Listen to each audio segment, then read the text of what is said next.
Assalamualaikum warahmatullahi wabarakatuh. Bismillah, alhamdulillah, wassalatu wassalamu ala rasulillah wa ala alihi wa sahbihi wa wala wa ba'd.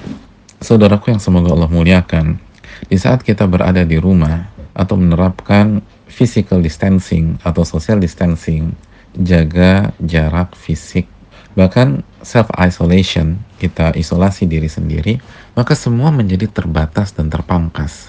Mulai dari bergaul yang menjadi terbatas, ruang lingkup sampai penghasilan, semua menjadi terbatas dan terpangkas. Belum lagi kejenuhan dan kebosanan yang mulai menjangkit saat kita tidak keluar rumah dan harus kehilangan mayoritas aktivitas-aktivitas rutin kita.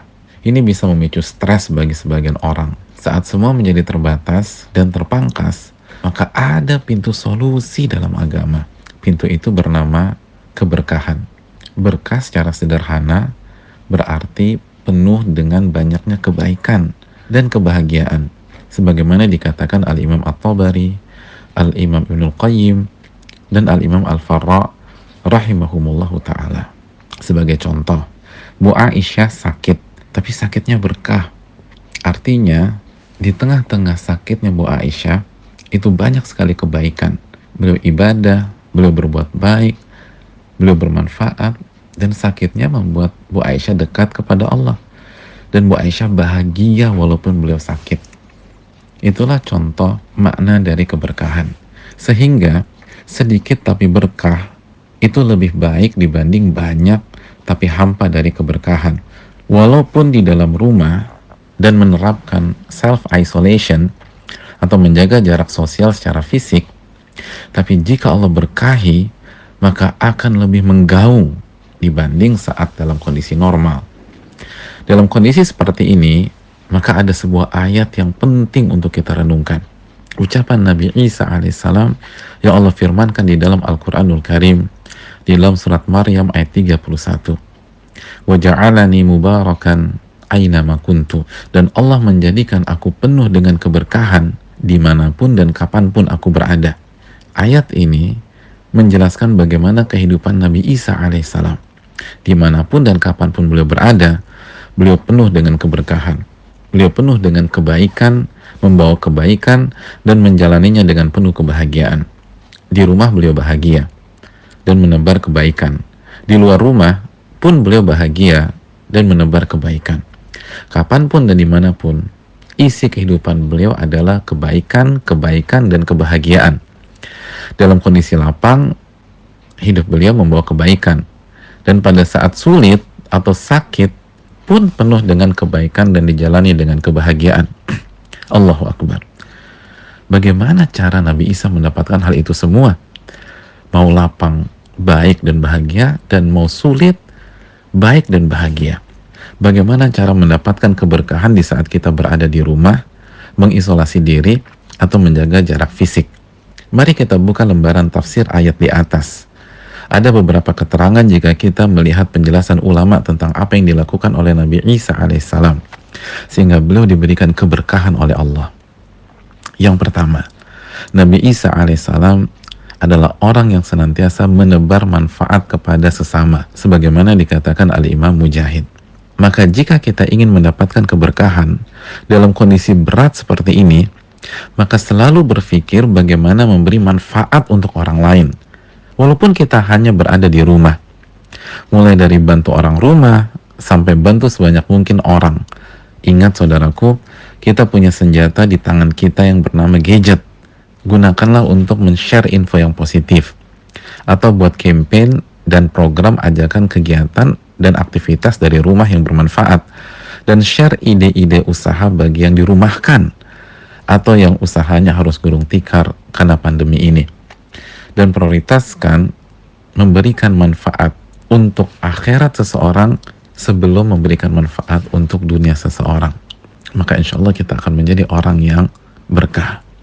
Yang kedua, Nabi Isa alaihissalam mengajarkan kebaikan dan ilmu, sebagaimana yang dijelaskan Al-Imam Mujahid. Dimanapun dan kapanpun beliau selalu mengajarkan kebaikan kepada lingkungan dan Bani Israel. Maka jika kita ingin mendapatkan keberkahan di kondisi hari-hari ini, maka isi waktu dan hari-hari ini dengan ilmu, Berada di rumah bukan halangan untuk menuntut ilmu. Justru seharusnya semakin banyak waktu untuk mengikuti kajian, baik yang live online atau rekaman. Jika kesulitan untuk kajian yang durasi panjang, kita bisa raih ilmu yang dikemas dalam nasihat-nasihat singkat. Walaupun yang terbaik tentu saja adalah sapu bersih keduanya. Luangkan waktu untuk baca buku dan artikel yang syarat akan ilmu. Lalu ilmu yang didapatkan kita coba amalkan. Jangan hanya semangat belajar tapi lupa diamalkan. Bukankah dengan mengamalkan ilmu merupakan edukasi dengan contoh, mengajarkan dengan contoh di hadapan orang rumah kita, sehingga mereka bisa mendapatkan hidayah dan mendapatkan kebaikan. Mari kita sebarkan kajian, nasihat singkat, artikel, dan ilmu yang kita dapat. Sebarkan mulai dari orang terdekat, lingkungan, sampai network yang kita punya. Gunakan sosmed dan media yang kita miliki. Dan juga bagi yang memiliki keahlian yang berguna di kondisi ini, ajarkan keahlian kita, serta berikan inspirasi kebaikan kepada orang lain. Sebagaimana bagi orang tua, ini momentumnya, mengajarkan berbagai macam kebaikan kepada anak-anak kita yang selama ini banyak diambil alih oleh pihak sekolah. Yang ketiga, bagaimana Nabi Isa bisa mendapatkan keberkahan hidup seperti itu? Beliau alaihissalam senantiasa beramar ma'ruf nahi mungkar, mengajak manusia untuk mentauhidkan Allah Subhanahu wa taala dan beribadah kepada Allah Subhanahu wa taala. Sebagaimana keterangan Al-Imam Atha rahimahullah. Maka jika kita ingin mendapatkan keberkahan, ajak keluarga dan masyarakat yang dapat kita jangkau untuk kembali kepada Allah. Beribadah hanya kepada Allah, khususnya di kondisi seperti ini. Merendah, mengkerdilkan diri, dan bersimpuh kepada Allah. Bukankah Allah menurunkan wabah seperti ini agar kita kembali kepadanya Subhanahu wa ta'ala? Ingatkan orang rumah dan masyarakat yang bisa kita jangkau untuk senantiasa menjaga ibadahnya. Jaga sholat mereka, doa mereka, zikir mereka. Ajak mereka kembali kepada Allah. Dan jika kita melihat anggota rumah atau masyarakat bermaksiat, ingatkan dan cegahlah dengan cara yang hikmah dan santun. Yang keempat, saudaraku, ternyata Nabi Isa alaihissalam berusaha memberikan kebaikan untuk orang-orang yang mengikuti beliau alaihissalam. Maka ini PR untuk kita sebagai suami, ayah, atau ibu. Berikanlah kebaikan kepada anggota keluarga dan anak-anak kita. Berikanlah contoh yang baik untuk pegawai, staf, atau asisten rumah tangga kita. Berikanlah kebaikan untuk mereka semua. Dari sini, ternyata yang membuat kita jenuh dan stres bukan karena kita ada di rumah dan ketika kita menghadapi hiruk pikuk orang rumah, tapi karena kita tidak berkah saat di rumah.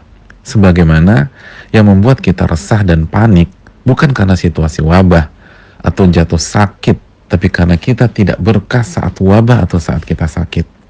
Maka salah satu PR besar kita adalah bagaimana mendapatkan keberkahan dari Allah, sehingga dimanapun kita, baik di dalam atau di luar rumah, atau ketika kita sehat maupun kita sakit, kita selalu diliputi kebaikan dan menjalaninya dengan penuh kebahagiaan. Semoga Allah Subhanahu wa ta'ala memberikan keberkahan pada diri kita, orang-orang terdekat kita, keluarga kita, dan seluruh kaum muslimin. Dan semoga Allah angkat wabah ini dari kehidupan kita. Wassalamualaikum warahmatullahi wabarakatuh.